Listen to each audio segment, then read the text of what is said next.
नमस्कार, आप सभी का तिरुपति कॉमर्स क्लासेस में स्वागत है। जैसा कि आप लोगों को पता है कि एमपी टेट का जो मैनेजमेंट का जो फर्स्ट टॉपिक है वाणिज्य, व्यवसाय अध्ययन एवं प्रबंध, ठीक है ना। इसमें है व्यवसाय का परिचय। तो व्यवसाय का परिचय, इसमें अवधारणा, विशेषताएं, उद्देश्य, व्यवसाय का वर्गीकरण, उद्योग, वाणिज्य एवं पेशा, व्यावसायिक संगठन का चुनाव, लघु स्तर व बृहत स्तर उद्योगों के प्रकार, वाणिज्य का वर्गीकरण, व्यावसायिक जोखिम, प्रकृति एवं कारण, ये सभी हम लोग दो वीडियोस जो इसके पहले डल चुके हैं उसमें ऑलरेडी पढ़ चुके हैं। आज हम लोग जो इससे व्यवसाय का परिचय और ये सारा जितने भी टॉपिक्स हमने पढ़े हैं इनसे रिलेटेड जितने भी एमसीक्यूज बन सकते क्या, मतलब जो भी आज मेरे पास एमसीक्यूज अवेलेबल हैं वो आज हम लोग शुरू करते हैं। देखिए, पहला हमारा क्वेश्चन है, उद्योग में सम्मिलित किया जाता है। पहला निर्माण क्षेत्र, दूसरा मछली पकड़ना, बैंक एवं बीमा क्रियाएं, उपयुक्त सभी। तो अब इसमें से सबसे पहले हम देखते हैं कि उद्योग को आपको पता है कि जब हम लोगों ने पुराने वीडियोस आप देखिएगा कि उद्योग को 3 भागों में हमने डिवाइड किया था। पहला प्राथमिक उद्योग, दूसरा द्वितीयक, तीसरा तृतीयक उद्योग। तो प्राथमिक उद्योग में क्या आया था, निष्कर्षण और जाननिक उद्योग। दूसरे द्वितीयक में क्या चीज़ें आई थी, रचनात्मक और निर्माणी उद्योग आई थी, ठीक है। और तृतीयक में जो भी इससे व्यापार की सहायक क्रियाएं होती हैं, वाणिज्य और व्यापार की सहायक क्रिया, ये सब चीज़ें रहती हैं। तो अब ये क्या पूछ रहा है कि उद्योग में सम्मिलित किया जाता है। तो देखिए इसमें से क्या है, निर्माण क्षेत्र बिल्कुल किया जाता है, मछली पकड़ना ये आपके प्राथमिक उद्योग में आ जाएगा, बैंक एवं बीमा क्रियाएं ये तृतीयक उद्योग में आएगा। तो इसका जो सही आंसर होगा वो क्या होगा, उपयुक्त सभी। दूसरा क्वेश्चन है, रिफाइनरी में कच्चे तेल से पेट्रोल, गैस आदि की प्राप्ति है।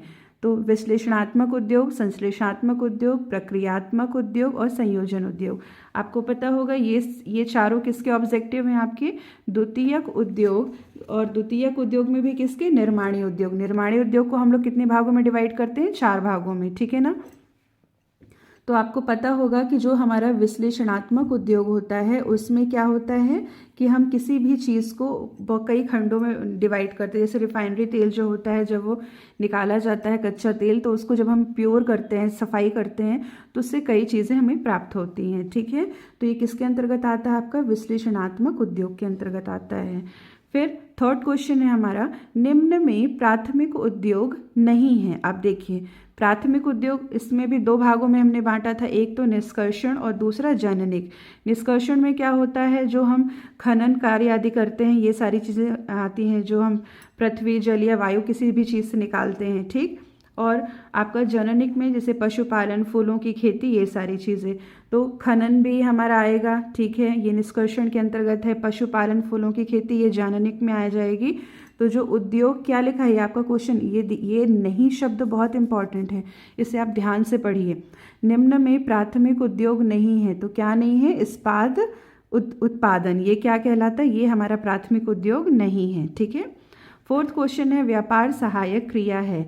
आयात व्यापार, निर्यात व्यापार, बैंकिंग एवं वित्त, उपयुक्त सभी। अब ये आपसे क्या पूछ रहा है, व्यापार सहायक क्रिया है, जो कि किस में आता है, तृतीयक उद्योग में आता है। और व्यापार की सहायक क्रिया ये हमारा बैंकिंग एवं वित्त, जो आपको मतलब उद्योग से लेके एक उपभोक्ता तक सामान को पहुंचाने में, बनाने से लेके पहुंचाने में जो भी हेल्प करते हैं वो व्यापार की सहायक क्रियाएं होती हैं। तो वो क्या आएगा, हमारा बैंकिंग एवं वित्त आएगा। अगला क्वेश्चन हमारा क्या है, देखिए, शिक्षक द्वारा अपने पुत्र को निःशुल्क मार्गदर्शन देना। अभी हम ये आर्थिक और अनार्थिक क्रियाओं में पढ़े थे, आपको जैसा कि याद होगा कि जब एक शिक्षक जो कि अपने पुत्र को निःशुल्क मार्गदर्शन देता है, इसके लिए वो कोई शुल्क नहीं लेता, तो वो क्या होगी, आर्थिक क्रिया, पेशा, रोजगार या अनार्थिक क्रिया। तो ये कौन सी कहलाएगी, हमारी अनार्थिक क्रिया कहलाएगी, क्योंकि इसमें शिक्षक को कोई भी वेतनमान नहीं दिया जा रहा है, ठीक है ना। नेक्स्ट है, विशिष्ट ज्ञान व प्रशिक्षण की आवश्यकता होती है। रोजगार, अनार्थिक क्रिया, पेशा या इसमें से कुछ भी नहीं। तो विशिष्ट ज्ञान की आवश्यकता हमें कहाँ पे पड़ती है, पेशे में पड़ती है। जैसे कि आपको पता है कि अगर वकील, डॉक्टर या कुछ आपको जो भी स्पेसिफिक जिसमें कि कोई पेशा अपनाना है, चार्टर्ड अकाउंटेंट, तो उसके लिए हमें विशेष ज्ञान और प्रशिक्षण की आवश्यकता पड़ती है, ठीक है। अगला है पूंजी की आवश्यकता नहीं होती है। पूंजी हमें कहाँ पे आवश्यक नहीं होती है? रोजगार, पेशा, व्यवसाय या इनमें से कुछ नहीं। व्यवसाय शुरू करेंगे वो चाहे एकाकी हो या साझेदारी हो या कंपनी, पैसे लगेंगे, इसलिए ये तो हो नहीं सकता है। पेशे में भी थोड़ा बहुत लगते हैं, लेकिन रोजगार एक ऐसा साधन है जिसमें हम मतलब किसी के लिए कार्य करते हैं वेतन के बदले में, तो इसमें पूंजी की कोई आवश्यकता नहीं पड़ती है। ठीक है, तो इसका सही आंसर क्या होगा? रोजगार में। फिर नेक्स्ट है आपका जोखिम का प्रतिफल होता है। जोखिम का प्रतिफल सफलता, असफलता, लाभ और हानि। जैसे कि हम लोगों ने स्टार्टिंग में ही पढ़ा था, more risk and more profit. आप जितना ज़्यादा जोखिम उठाएंगे आपको लाभ उतना अधिक मिलेगा, तो इसका राइट आंसर क्या होगा? लाभ। अगला क्वेश्चन है हमारा, निम्न आर्थिक क्रिया नहीं है। तो अब देखिए इसमें से आर्थिक क्रिया क्या नहीं है? व्यवसाय, ये आर्थिक क्रिया है। समाज सेवा, पेशा, रोजगार। तो व्यवसाय, पेशा और रोजगार ये तीनों क्या है? आर्थिक क्रिया है। और क्वेश्चन हमसे क्या पूछ रहा है कि आर्थिक क्रिया नहीं है, तो यहाँ पर सामाजिक सेवा ये आर्थिक क्रिया नहीं है। अगला क्वेश्चन है, निम्न में सबसे व्यापक क्षेत्र है। व्यापक का मतलब सबसे बड़ा। व्यापार का, वाणिज्य का, उद्योग या व्यवसाय। तो जैसे कि आपको पता है कि व्यवसाय के अंतर्गत ही सारी क्रियाएं आती हैं, व्यापार भी, वाणिज्य भी और उद्योग भी। तो सबसे व्यापक क्षेत्र हमारा किसका होगा? व्यवसाय का होगा। व्यवसाय के अंतर्गत केवल निम्न मानवीय क्रियाएं शामिल की जाती हैं। तो ये क्या क्वेश्चन पूछ रहा है? व्यवसाय के अंतर्गत केवल निम्न मानवीय क्रियाएं। मानवीय क्रियाएं कहाँ पे शामिल करते हैं? समस्त क्रियाएं, केवल आर्थिक क्रियाएं, केवल अनार्थिक क्रियाएं या फिर इनमें से कोई नहीं। तो जो आर्थिक क्रियाएं होती हैं वो हमारी क्या कहलाती हैं? तो इसका सही आंसर क्या होगा? केवल आर्थिक क्रियाएं। ठीक है ना। अगला क्वेश्चन है हमारा, व्यवसाय का प्रमुख उद्देश्य है। व्यवसाय का प्रमुख उद्देश्य क्या है? लाभ कमाना, सेवा करना। लाभ और सेवा दोनों या इनमें से कोई नहीं। तो देखिए पुराने समय में तो व्यवसाय का प्रमुख उद्देश्य केवल लाभ कमाना होता था, लेकिन इन प्रेजेंट टाइम लाभ और सेवा दोनों उद्देश्य चल रहे हैं। नेक्स्ट क्वेश्चन है, मानसिक श्रम विशेषता है। मानसिक श्रम का मतलब क्या होता है? जिसमें हमारा दिमाग खर्च हो सबसे ज़्यादा। तो देखिए व्यापार, उद्योग, कृषि, पेशा, हर जगह शारीरिक और मानसिक श्रम तो लगता ही है, लेकिन पेशा जो एक केवल ऐसा साधन है जहाँ पर हमारा मानसिक श्रम सबसे अधिक लगता है, क्योंकि पेशा के लिए हमें किसी न किसी विशिष्ट ज्ञान की आवश्यकता होती है। ठीक है ना। अगला क्वेश्चन है, व्यवसायिक जोखिम उत्पन्न होने के कारण। व्यवसायिक जोखिम कैसे उत्पन्न होता है? तो व्यवसायिक जोखिम देखिए, अनिश्चितताएं, कम पूंजी, मूल्य में कमी, कर्मचारियों की कमी। तो उत्पन्न देखिए, कर्मचारियों की कमी से तो जोखिम होगा, लेकिन सबसे ज़्यादा इसके कारण क्या होती है? अनिश्चितता होती है। क्या होती है? अनिश्चितता। अगला है, जोखिम वहन करने के पुरस्कार को हम लोग क्या कहते हैं? लाभ कहते हैं। ये हम लोगों ने कई जगह पढ़ा है। ठीक है। व्यक्तिगत आर्थिक सेवाओं को कहते हैं। अगला क्वेश्चन जो है आपका, व्यक्तिगत आर्थिक सेवाओं को क्या कहते हैं? उद्योग, व्यापार, पेशा या रोजगार। तो ये आपसे क्वेश्चन क्या पूछ रहा है? व्यक्तिगत आर्थिक सेवा मतलब जब आप स्वयं कोई सेवा दे रहे हैं तो वो क्या कहलाती है? रोजगार कहलाती है। ठीक है ना। आर्थिक सेवाओं को हम क्या बोलते हैं? रोजगार। ऐसे धंधे को किस नाम से पुकारते हैं जिसमें लोग नियमित रूप से दूसरों के लिए कार्य करते हैं और प्रतिफल में पारिश्रमिक प्राप्त करते हैं? देखिए इसमें इसका आंसर छुपा हुआ है कि प्रतिफल में पारिश्रमिक। व्यवसाय में तो हमें लाभ मिलता है, पेशा इसमें हम लोग क्या फीस लेते हैं, उद्योग इसमें भी हमें लाभ होता है, पारिश्रमिक हमें कहाँ मिलता है? केवल रोजगार में क्या मिलता है? पारिश्रमिक मिलता है। ठीक है। अगला क्वेश्चन है हमारा, निम्नलिखित में से किसको व्यवसायिक उद्देश्य की श्रेणी में वर्गीकृत नहीं किया जा सकता है? विनियोग, उत्पादकता, नवप्रवर्तन या लाभदायकता। निम्न में से किसको व्यवसायिक उद्देश्य की श्रेणी में वर्गीकृत नहीं किया जा सकता? तो देखिए इसमें उत्पादकता जो है वो क्या होती है? व्यवसायिक उद्देश्य की श्रेणी में हम इसको वर्गीकृत नहीं कर सकते हैं। ठीक है ना। अगला क्वेश्चन है हमारा, व्यापार के कितने प्रकार होते हैं? तो जैसे आप सभी को पता है कि व्यापार के 3 प्रकार होते हैं। कितने प्रकार होते हैं? 3।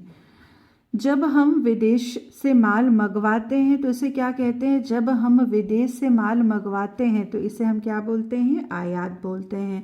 आपने कई बार पढ़ चुके हैं, ये तो बचपन से पढ़ते आ रहे हैं, तो बहुत इजी है आपके लिए।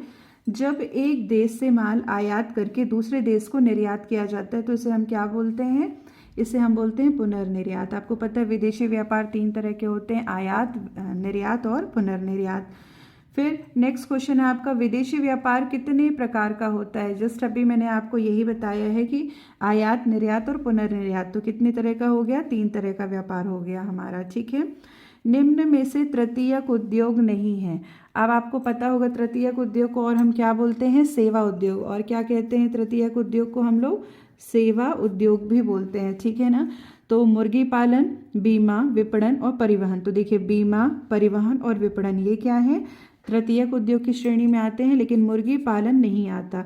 और ये आपसे क्वेश्चन क्या पूछ रहा है कि कौन सा तृतीयक उद्योग नहीं है। अगला है विदेशी व्यापार का रूप है। विदेशी व्यापार का क्या रूप है, आयात व्यापार, निर्यात व्यापार, पुनर्निर्यात, ये तीनों ही विदेशी व्यापार में आते हैं, इसलिए इसका राइट आंसर क्या होगा, उपयुक्त सभी। फिर अगला है आपका विदेशी व्यापार में शामिल नहीं है। विदेशी व्यापार में क्या शामिल नहीं है, तो विदेशी व्यापार में, एक मिनट, अगला क्वेश्चन है विदेशी व्यापार में शामिल नहीं है, क्या नहीं है, स्थानीय व्यापार, निर्यात, आयात और पुनर्निर्यात। तो विदेशी व्यापार तो 3 तरह का होती है, आयात, निर्यात और पुनर्निर्यात। और ये क्वेश्चन क्या रहा है, क्या शामिल नहीं है, तो स्थानीय व्यापार जो होता है वो विदेशी व्यापार में शामिल नहीं होता है। नेक्स्ट क्वेश्चन है हमारा, व्यवसाय के अंतर्गत क्या क्या आता है। मानव की समस्त क्रियाएं आती हैं, मानव की समस्त आर्थिक क्रिया आती है, मानव की समस्त अनार्थिक क्रिया, या इनमें से कोई नहीं। तो जैसा कि आप सभी को पता है कि व्यवसाय के अंतर्गत क्या आती हैं, आर्थिक क्रियाएं आती हैं। मानव की समस्त आर्थिक क्रियाएं वो क्या कहलाती हैं, व्यवसाय। क्योंकि हम व्यवसाय किस चीज़ के लिए करते हैं, केवल और केवल लाभ कमाने के लिए करते हैं। तो आर्थिक क्रियाएं किससे रिलेट करती हैं, धन कमाने से रिलेशन होता है, ठीक है ना। अगला है फिर आपका व्यवसाय का उद्देश्य है। व्यवसाय का क्या उद्देश्य है, तो बताइए। अभी अभी मैंने इसका आंसर भी आपको दे दिया है, लाभ का उद्देश्य, सेवा उद्देश्य, लाभ सेवा दोनों, या कर चोरी। तो देखिए इसके वैसे तो आंसर आपका लाभ उद्देश्य होना चाहिए, ठीक है ना, लेकिन कुछ किताबों में लाभ सेवा, लाभ और सेवा दोनों दिया हुआ है, लेकिन एक्चुअल में जो व्यवसाय का उद्देश्य होता है ना वो केवल लाभ कमाना ही होता है, ठीक है। नेक्स्ट क्वेश्चन है आपका, लाभ, हानि या क्षति के संबंध में अनिश्चितता को जोखिम कहते हैं। यह कथन किसका है। क्वेश्चन क्या कह रहा है कि लाभ, हानि या क्षति के संबंध में अनिश्चितता को जोखिम कहते हैं। यह कथन किसका है, तो ये कथन व्हीलर का है, ड्रकर का है, हार्डे का है, या मेहता का है। तो ये कथन किसका है, हार्डर का है। देखिए आपको कुछ ये तो सीधे के सीधे क्या परिभाषा से उठाई जाती हैं, ये ऐसे जो सेंटेंसेस होते हैं, तो ये तो आपको खुद से पढ़ना पड़ेगा, ठीक है ना। नेक्स्ट है आपका व्यावसायिक जोखिम के कारण। व्यावसायिक जोखिम के क्या कारण हैं, तो पहला मानवीय कारण, भौतिक कारण, प्राकृतिक कारण, ये सभी हम सभी लोगों ने व्यावसायिक जोखिम पढ़ा हुआ है। व्यावसायिक जोखिम इन तीनों कारणों से होता है, तो इसका जो करेक्ट आंसर होगा वो क्या होगा, ये सभी, ठीक है ना। अगला क्वेश्चन है हमारा जो कहता है व्यवसाय है कला, विज्ञान दोनों, या इनमें से कुछ भी नहीं। तो व्यवसाय हमारी कला और विज्ञान दोनों है। उसका रीज़न क्या है, देखिए व्यवसाय कुछ निश्चित सिद्धांतों पर कार्य करता है, कुछ उसके नियम होते हैं जो किसके अंतर्गत आते हैं, विज्ञान के अंतर्गत। और हर व्यापारी की अपना एक विशेष तरीका होता है किसी भी कार्य को करने का, तो ये क्या है, कला भी है। तो व्यवसाय आपकी कला और विज्ञान दोनों से मिलकर बनती है, ठीक है ना। अब नेक्स्ट क्वेश्चन है हमारा, इनमें से कौन सी व्यवसायिक क्रिया है।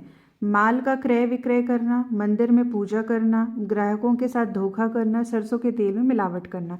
तो देखिए तेल में मिलावट करना, ग्राहक के धोखा, ये तो दोनों अवैध कार्य हैं, ये हम नहीं करेंगे, व्यवसायिक क्रिया में नहीं आएगी। मंदिर में पूजा, ये हमारा अपना धार्मिक कार्य है। तो जो व्यवसायिक क्रिया है वो क्या है, केवल माल का क्रय और विक्रय करना, ठीक है ना। व्यवसाय में क्या होता है, लाभ उद्देश्य होता है हमारा, तो ये कैसे हमको धन मिलेगा, क्रय और विक्रय करने से। अगला है आपका व्यवसाय में सफलता पाने के लिए आवश्यक है, क्या आवश्यक है, पूंजी, कुशल व्यावसायिक संगठन, यंत्र या ईमानदारी।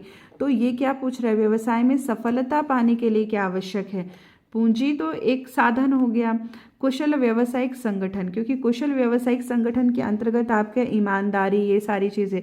अगर आपका व्यावसायिक संगठन एक बहुत कुशल है तो आप ये आराम से सफलता को प्राप्त कर सकते हैं, ठीक है ना।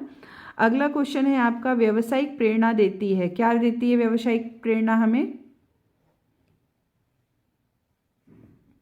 व्यवसाय प्रेरणा देती है, कर चोरी, उत्पादों में मिलावट, कुशलता या मूल्य वृद्धि। तो सीधी सी बात है, व्यवसाय हमको ना ही कर चोरी में सिखाता है, ना ही उत्पादन में मिलावट करना सिखाता है, ना ही मूल्य में वृद्धि। वो हमें क्या सिखाता है? कुशलता, मतलब हमको कार्य को किस तरह अच्छे से अच्छे तरीके से करना है, वो सारी चीज़ें सिखाई जाती हैं। ठीक है, अगला है सबसे व्यापक क्षेत्र। ये क्वेश्चन फिर से रिपीट हो गया लग रहा है, व्यापार का, वाणिज्य का, उद्योग और व्यवसाय। तो जैसा कि आप सबको पता है, ये क्या पूछ रहा है? व्यापक क्षेत्र पूछ रहा है। ठीक है ना, तो सबसे व्यापक क्षेत्र हमारा किसका होता है? व्यवसाय का, क्योंकि व्यवसाय के अंतर्गत ही ये सारी चीज़ें आती हैं। ठीक है, फिर अगला क्वेश्चन है हमारा, ऐसे ये भी रिपीटेड क्वेश्चन है, ऐसे धंधों को किस नाम से पुकारते हैं जिसमें लोग नियमित रूप से दूसरों के लिए कार्य करते हैं और बदले में पारिश्रमिक प्राप्त करते हैं? तो वो क्या होता है? पेशा नहीं, ये हमारा रोजगार कहलाता है। ठीक है ना, रोजगार में ही हमको सैलरी मिलती है और हम दूसरे के लिए कार्य करते हैं। ठीक है, तो आई होप सो आपको ये टॉपिक अच्छा लगा होगा। मतलब आज हमने करीबन 35 MCQs किए हैं। पहले जो हमारा पहला व्यवसाय का परिचय टॉपिक था, ये पूरी तरह से कंप्लीट हो गया है। लगभग जितने क्वेश्चन बन सकते थे और जितने भी सोर्सेज मेरे पास थे, तो वो मैंने आपको करवा दिए हैं। इसके बाद जब हमारा सिलेबस कंप्लीट हो जाएगा, तब उसके बाद प्रैक्टिस सेट चलेंगे केवल, तब उसमें आपको डिफरेंट चीज़ें मिलेंगी। ठीक है ना, तो अगर आपको ये सारी चीज़ें पसंद आ रही हैं, आपको समझ में आ रहा है, तो आप चैनल को सब्सक्राइब करें, लाइक करें, शेयर करें। Thank you for watching.